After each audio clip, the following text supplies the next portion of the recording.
Let's get straight to the point. Number 8. Income tax.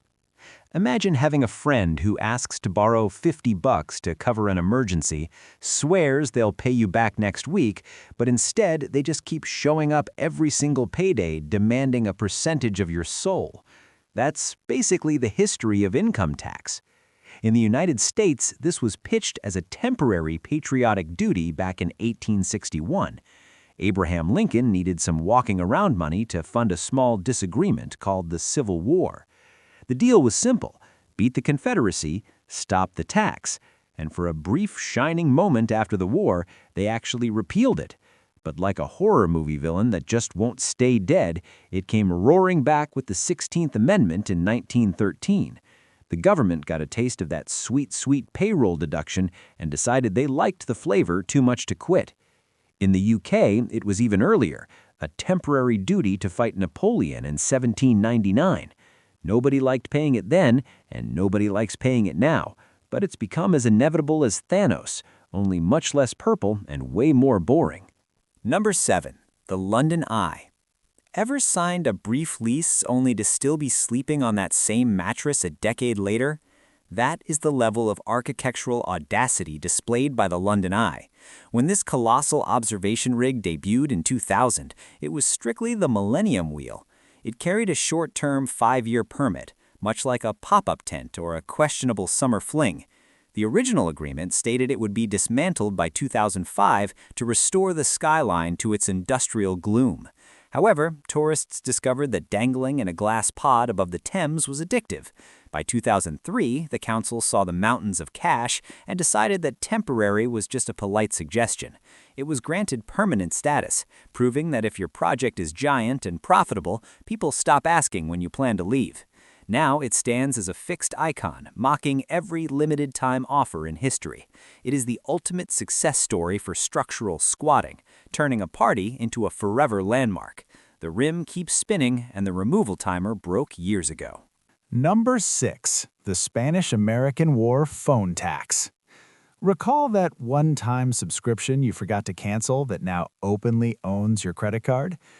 During 1898, the federal leadership needed a fast cash injection to fund the Spanish-American War. Their brilliant solution was a luxury excise tax on telephone service. In that era, owning a phone was the Victorian version of owning a private jet. Only the ultra-wealthy had them, making it a fleeting fix for the rich. The war was incredibly short, ending in mere months, but the tax never got the evacuation orders. It clung to every single phone bill like a digital parasite for over a century. By the time it was finally axed in 2006, this fiscal burden had outlasted the invention of television, the moon landing, and the birth of the internet. It took multiple federal court losses for the Treasury to admit they didn't need funds for a 19th century conflict anymore. It is the definitive proof that once a bureaucracy finds your wallet, they stay there until the pants rot. This was a 100-year-old ghost haunting every smartphone. It turns out that just for now really means until the universe collapses into a tiny silent marble. Number 5. The post-war prefab homes. Consider a cardboard box that survives a monsoon and then decides to start a family. After World War II, the United Kingdom was a pile of charred bricks with zero roofs. To fix this, Winston Churchill launched the Temporary Housing Program in 1944. These factory-built prefabs were tiny aluminum boxes designed as rapid emergency shelters. They were engineered with an expiration date of 10 years. The plan was to treat them like architectural paper plates, use once, then toss away once real houses were finished. However, a hilarious twist occurred. The tenants loved their metal cuboids.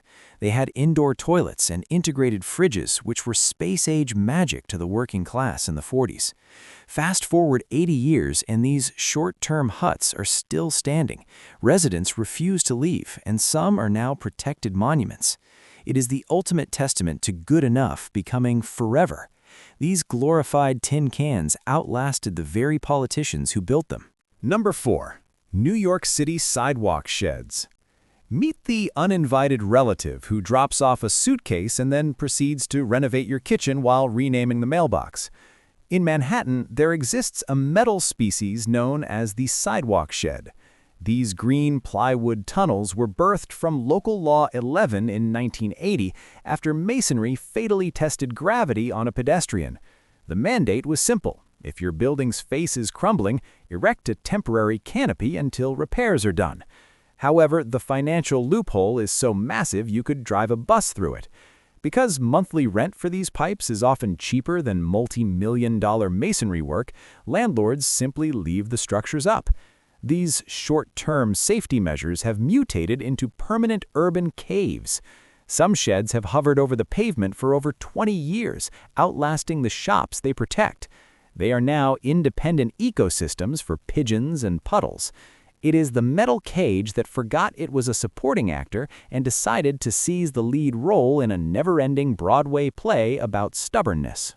Number 3. The chicken tax. Think about that petty grudge you held in middle school that somehow mutated into a lifelong blood feud. That is the chicken tax in a nutshell. Back in the early 1960s, France and West Germany got salty about cheap American frozen chickens flooding their markets. They slapped a heavy tax on U.S. birds, and President Lyndon B. Johnson wasn't about to let his poultry go down without a fight. In 1964, he retaliated with a 25% tariff on brandy, potato starch, and most importantly, light trucks. It was marketed as a quick jab to make Europe blink during a trade spat. Eventually, the fight over the chickens ended, but the tax on trucks decided it liked the view and never moved out. For over 60 years, this momentary measure has acted as a giant wall keeping small foreign pickups out of America. It survived the Cold War, the rise of the internet, and several dozen poultry-based holidays. It turns out that a grumpy president's defense of a drumstick has more staying power than most actual laws. This tax is the automotive equivalent of a permanent scar from a fight over a sandwich. It is still here, haunting every sticker price. Number 2. Social Security numbers. Ever use a junk email for a coupon only to find that same account now controls your bank and your deepest secrets? That is the catastrophe of the Social Security number. When this system launched in 1936, its only job was to track retirement pennies so you could one day buy a rocking chair. The feds were so cautious about privacy that original cards were stamped with "not for identification." It was a back-end bookkeeping trick, a fleeting fix for one lone department. But because the government treats logic like a contagious disease, every office began using those 9 digits as a universal tag. By the 60s, it morphed into the master key for taxes, banking, and medical history.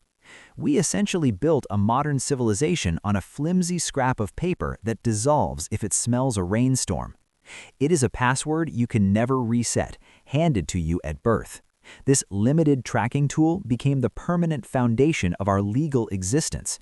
It proves that if a bureaucracy finds a shortcut, they will pave it with gold and never let it go. What was a simple ledger entry is now the only thing keeping your identity from being stolen by a teenager. It is the ultimate just for now that became forever. Number 1. The gold standard suspension.